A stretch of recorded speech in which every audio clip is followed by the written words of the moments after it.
에베소서 4장 13절 읽겠습니다. 우리가 다 하나님의 아들을 믿는 것과 아는 일에 하나가 되어 온전한 사람을 이루어 그리스도의 장성한 분량이 충만한 데까지 이르리니 이는 우리가 이제부터 어린아이가 되지 아니하여 사람의 속임수와 간사한 유혹에 빠져 온갖 교훈의 풍조에 밀려 요동하지 않게 하려 함이라. 오직 사랑 안에서 참된 것을 진리를 말하며 범사에 그리스도에까지 자랄지라. 그는 머리니 곧 그리스도시라. 그에게서 온몸이 각 마디를 통하여 도움을 받음으로 연결되고 결합되어 각 지체의 분량대로 역사하여 그 몸을 자라게 하며 사랑 안에서 스스로 세우느니라. 아멘. 우리가 다 하나님의 아들을 아는 믿음 안에서 이제 자라가는 거죠. 그런데 그리스도의 장성한 분량에까지 이르는 것이 하나님의 뜻이에요.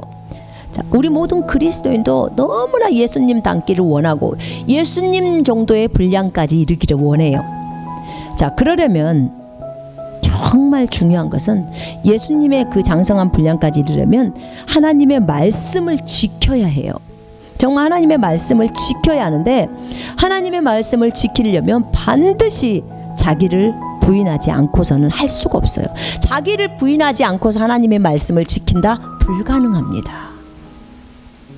모든 일에 감사라, 이 말씀을 지키고 싶어요. 그런데 지금 나는 너무나 어려움에 처해 있어요. 그리고 감사가 안 나와. 왜? 나는 열심히 하는데 저 친구는 열심히 하지 않은데도 불구하고 사장이 저 친구를 높여줘. 그럼 열이 막 받기 시작하는 거예요. 감사가 안 나와요. 왜냐하면 내가 손해를 보고 있다고 생각하기 때문이에요. 근데 보세요. 그때 내가 그래 나를 버려버리는 거예요. 그래. 그리고 나를 딱 버리고 하나님 감사합니다. 모든 일에 감사라고 했죠. 하나님 이것 또한 감사합니다. 하나님의 계획이 있으셔서 이렇게 하는 것으로 인하여 감사합니다. 내가 저들을 더 보듬을 수 있고 더 불쌍히 여길 수 있는 마음을 주셔서 감사합니다. 그리스도의 마음으로 저들을 불쌍히 여기는 마음으로 그들을 보게 하시니 감사합니다. 자기를 내리면 감사가 다 나와요. 내가 남편하고 싸웠어.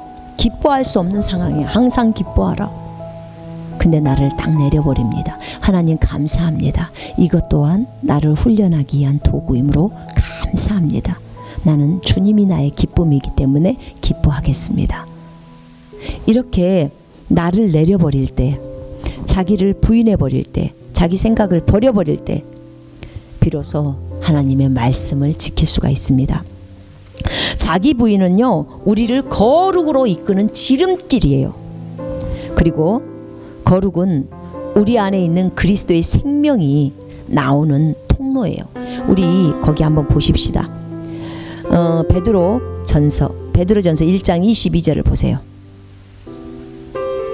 베드로전서 1장 22절. 너희가 진리를 순종함으로 너희 영혼을 깨끗하게 하여 거짓이 없이 형제를 사랑하게 이르렀으니 마음으로 뜨겁게 서로 사랑하라. 제 킹제임스 성경에는 이렇게 나와 있어요. 너희가 성령을 통해서 진리에 순종함으로 혼을 거룩케 하여 혼을 정결케 하여 가식 없는 형제 사랑에 이르렀으니. 자, 무슨 말이냐면 하나님의 진리에 순종해. 하나님의 말씀에 순종하는 거예요. 하나님의 진리를 순종함으로, 말씀을 순종함으로 너희 혼을 깨끗게 한다. 너희 혼을 정결하게 한다. 너희 혼을 거룩해 한다. 이 말 똑같은 말이에요. 가식 없는 형제 사랑, 거짓이 없는 형제 사랑. 자, 거짓이 없는 형제 사랑은 어디 들어있냐면요, 우리의 영 안에 들어있어요. 성령님과 내 영이 연합되어 있는 그곳에가 하나님의 사랑 아가페가 들어가 있어요. 그러면 그곳에 하나님의 사랑이 들어있는데 이 사랑이 내 몸 밖까지 나오는 거예요. 그러려면 반드시 혼을 통과해서, 영에서 혼을 통과해서 몸으로 나오는 거예요. 근데 이 혼이 열려야 나오는 거예요. 이 혼을 여는 통로가 뭐냐면 자기 부인하고 거룩이에요. 이 두 가지예요.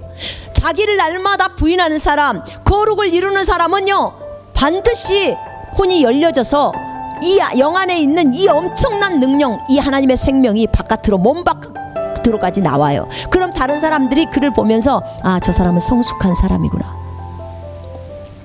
여러분, 우리가요 자기를 부인한다는 것은 정말 은혜 중에 은혜예요. 왜냐하면 내 안에 있는, 잘 들어보세요, 내 안에 있는 하나님의 생명, 성령은 능력이시죠. 그리고 성령의 9가지 열매가 있어요. 자, 그 열매가 바깥으로 나오는 비결, 그거는 뭐냐? 내가 나를 버리는 거예요. 자기를 부인하는 거예요. 나를 버리는 거예요. 내 육신의 생각을 버린다는 거예요. 감정을 버린다는 거죠. 육신의 감정. 자, 나를 버려요. 그리고 진리에 순종해 하나님의 말씀을 지켜요. 그러면 어떻게 된다고요?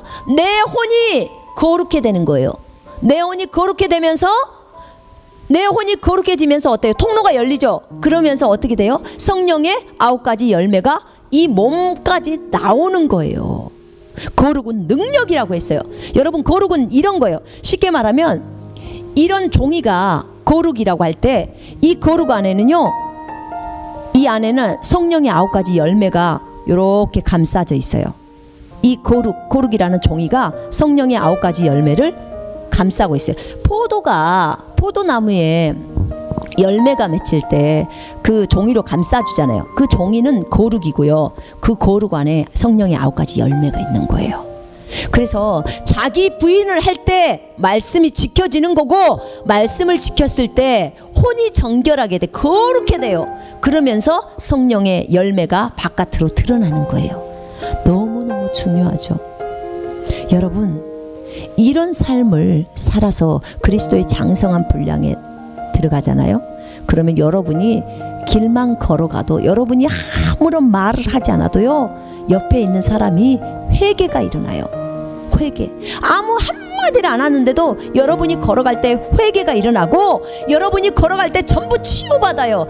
손 하나 얹지 않았어요. 아무런 말하지 않았어요. 복음 전하지 않았어요. 치유에 대한 메시지 전하지 않았어요. 그런데 치유가 다 일어나 버려요. 왜 그럴까요? 우리 안에 있는 성령님, 그분이 기름 부음이라고 그러죠. 그분이 나와서 다 해버려요. 일을 다 해버리는 거예요. 여러분, 그래서 그리스도의 장성한 분량에 이르자고 하는 거예요. 하나님은 그리스도인이 이 단계까지 오기를 원해요. 그리스도의 장성한 분량에 이르는 길. 그래서 이 자기 부인, 여러분, 이 자기 부인과 주인 되시면요, 너무너무 중요한 거예요. 이걸 반드시 매일의 삶 속에서 매 순간마다 적용하면서 사셔야 돼요. 자, 거기 보시면요, 내 생각과 성경의 생각이 달라요. 그럴 때는 나를 버리는 거고 성경에 따라서 진리에 순종하면서 가는 거예요. 그렇게 되면 거룩해지고 내 안에 있는 예수의 생명이 드러난다고 했어요. 자, 고린도후서 4장 10절 11절은 제가 설명을 했죠. 거기 보세요. 시편 107편 10절로 11절 한번 보십시다. 인생의 모든 문제 해결 방법, 왜 인생에 있어서 문제가 일어났는지 여러분 이거 보시면 답이 다 나와 있어요. 다른 것에서 답을 찾으려고 하지 마세요. 성경은 우리에게 인생의 설명서예요. 인생 설명서. 성령님이 해설자예요. 그래서 우리 안에는 해설자이신 선생님도 와 계시고, 또 인생 설명서인 성경도 우리 손에 주어졌어요. 무엇이 더 필요합니까? 더 필요한 게 없어요. 시편 107편 10절로 107편 10절로 11절 함께 읽겠습니다. 사람이 흑암과 사망의 그늘에 앉으며 공고와 쇠사슬에 매임은 하나님의 말씀을 거역하며 지존자의 뜻을 멸시함이라. 그러므로 그가 고통을 주어 그들의 마음을 겸손하게 하셨으니 그들이 엎드려져도 돕는 자가 없도다. 자, 사람이 흑암과 사망의 그늘에 앉으며 공고와 쇠사슬에 매인 것은, 사람이 흑암, 어두운 가운데 있고 사망, 질병과 고통과 사망 가운데, 환경의 어려운 가운데 그늘에 앉으며 공고와 쇠사슬에 매인 것은, 왜 이렇게 됐냐? 사람이 하나님의 말씀을 거역하며, 사람들이 하나님의 말씀을 거역했다, 불순종했다는 거죠. 지존자의 뜻을 멸시했어요. 지존자, 지극히 높으신 자, 하나님의 뜻, 하나님의 생각을 멸시해버렸다는 거예요. 완전히 가볍게 여겨버렸다는 거죠. 거절했다는 거죠. 우리가 하나님의 말씀을 지키면요, 우리가 이렇게 살지 않아요.